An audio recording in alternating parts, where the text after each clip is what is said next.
Hello wonderful people and welcome back to my channel. It's me Michelle again, the third world girl, and today we're going to be talking about 3 books that every African young leader should read in order to learn a little bit more about the continent. So without further ado, let's get right into this one.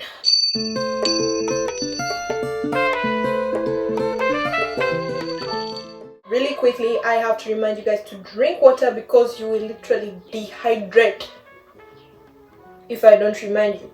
So drink some water.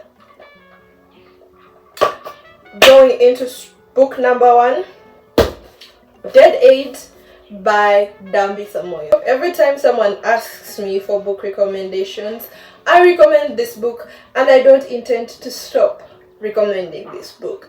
I am not a fan of African rage, but this book is going to make you angry if you are African. In fact, all of these books are going to make you angry because the truth is, we have something to be angry about. But if you can get past the initial emotion, this book is packed full of insight into Africa's economic systems and alternatives to the broken African economic systems. Dambisa Moyo is a very interesting character. Please look her up.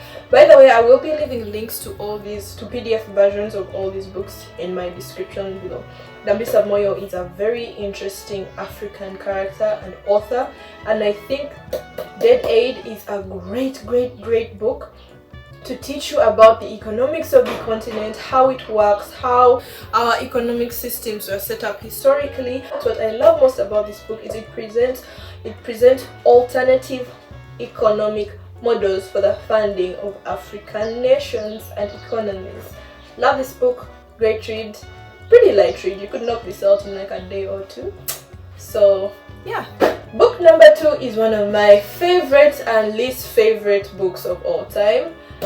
The State of Africa by Martin Meredith is one of the most comprehensive histories on Africa that I have come across, and it goes deeper into the colonial history of Africa, the scramble for Africa, but it mostly focuses on the 50 years after independence. It really talks about how African nations gained their independence and what has been going on in those countries, or what went on in those countries during the 50 years after their independence. It's a really good book to brush up on your African history, on your knowledge about African leaders, and it gives you a really great insight into the process of decolonization and how that was different from nation to nation to nation, because it wasn't all the same.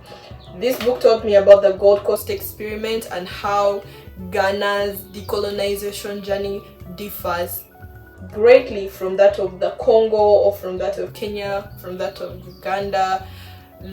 It's a great read. It is thick, it's literally thicker than the Bible, but knowledge is power, and this book is chock full of it. So add this to your reading list. The final book that I have is a little different, but again, it's one of the books that I keep recommending endlessly on my channel, on my blog. By the way, did you guys know I have a blog? Link in the description. It is a fictional novel by one of my favorite authors, Chinua Achebe, Things Fall Apart. I am also an aspiring writer, right? My novel is coming out later this year, and it was heavily inspired by Chinua Achebe's Things Fall Apart.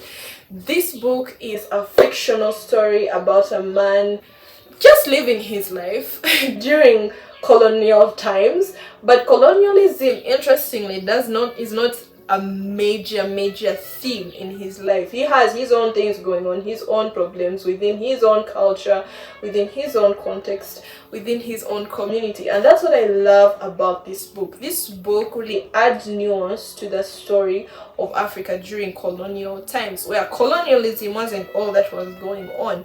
People still had their lives to live. People still had their own challenges which they were trying to solve, and it's just a really good book.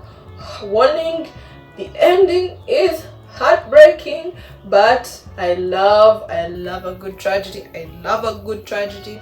So this is a great book for you if you want to add nuance to the conversation of African communities during colonialism. So those are the 3 books I have for you today. I have a lot of book recommendations, so if you want this to become a series where we go and I give you book reviews to let you know if a book is worth reading or not, let me know. Put that in the comment section below.